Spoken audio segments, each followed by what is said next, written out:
दोस्तों नमस्कार। आजकल मोदी जी के नसों में खून नहीं गर्म सिंदूर खौल रहा है। हाथ पैर पूरी बॉडी में खून के स्थान पर गर्म सिंदूर ही खौल रहा है। और दोस्तों ये वही सिंदूर है जो भारतीय सेना ऑपरेशन सिंदूर लॉन्च किया और पाकिस्तान के अंदर घुसकर आतंकवादियों के ठिकाने को तबाह किया चुन चुन कर। और जब पाकिस्तान की सेना को मुंहतोड़ जवाब दिया भारतीय सेना और पाकिस्तान के हर मंसूबों को नाकाम कर रही थी भारतीय सेना, तब मोदी जी जो हैं वो अमेरिका के आदेश का पालन किया और भारतीय सेना को सीज फायर का आदेश दिया व्यापारिक शर्तों को मानते हुए। तब मोदी जी के अंदर ना तो खून खौल रहा था, नसों में दौड़ रहा था, और ना ही गर्म सिंदूर खौल रहा था, ना नसों में दौड़ रहा था। और अब जाकर जनता के बीच में ये बता रहे हैं कि हमारे अंदर खून नहीं गर्म सिंदूर खौल रहा है, गर्म सिंदूर दौड़ रहा है, हमने पाकिस्तान के साथ ये कर दिया वो कर दिया।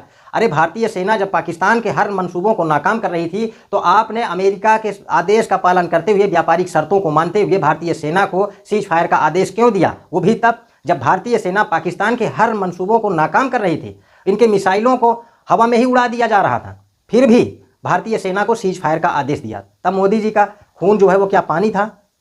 पानी गर्म था या ठंडा था? ये तो भगवान ही जानते हैं।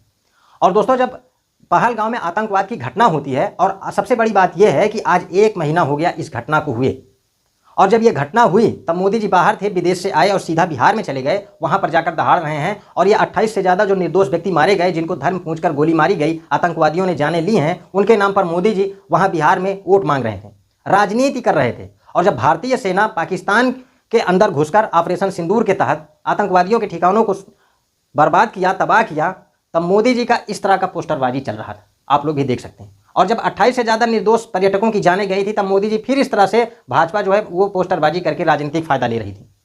मतलब हर एंगल पर भाजपा राजनीतिक फायदा ले रही है। और फिर मोदी जी कहते हैं हमारे अंदर खून नहीं, हमारे नसों में गर्म सिंदूर खौल रहा है। दोस्तों आखिर अमेरिका के आदेश का क्यों पालन किया?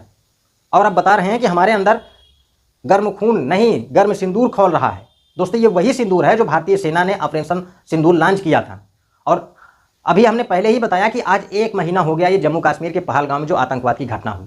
सही रूप से दोस्तों तो भारतीय मीडिया को पूछना चाहिए कि 1 महीना हो गया लेकिन ये आतंकवादी अभी तक पकड़े नहीं गए। लेकिन हमारी देश की मीडिया ऐसे सवाल नहीं कर रही है। हमारी देश की मीडिया अगर विपक्ष सवाल कर रहा है मोदी सरकार से, तो देश की मीडिया ये बताने में लगी हुई है कि देखिए विपक्ष के नेता पाकिस्तान की भाषा बोल रहे हैं। लेकिन मोदी सरकार से ये हमारी देश की मीडिया नहीं पूछ रही है कि अगर मोदी जी आपके अंदर खून नहीं गर्म सिंदूर खौल रहा है तो 1 महीना घटना को हुए हो गया, लेकिन अभी तक ये आतंकवादी आखिर पकड़े नहीं गए। और सबसे बड़ी बात यह है दोस्तों कि अगर आतंकवादी नहीं पकड़े गए तो क्या घटना के बाद तुरंत सीमा पार चले गए? और जब सीमा पार चले गए तो क्या हमारे देश की सीमा सुरक्षित नहीं है अभी भी? और उससे भी बड़ा सवाल यह है दोस्तों कि अगर हमारे देश में ही ये आतंकवादी कहीं छिपे हैं जम्मू कश्मीर में, तो फिर ये हैं कहाँ पर, किस स्थिति में हैं? इनको पकड़ा क्यों नहीं गया अभी तक? इनकी जानें क्यों नहीं ली गई? जो 28 लोगों की ये लोग जान लेकर फरार हैं, क्यों नहीं ली गई इनकी जानें? इनको क्यों नहीं पकड़ा गया?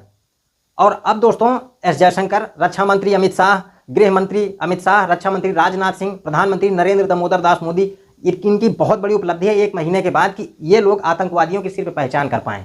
अब ये पकड़े कब जाएंगे ये तो भगवान ही जाने। लेकिन कुछ भी हो, मोदी जी के अंदर अब खून नहीं सिंदूर खौल रहा है। फिलहाल दोस्तों यदि वीडियो आप लोगों को पसंद आई हो तो वीडियो को लाइक करें, शेयर करें और चैनल को भी सब्सक्राइब करें।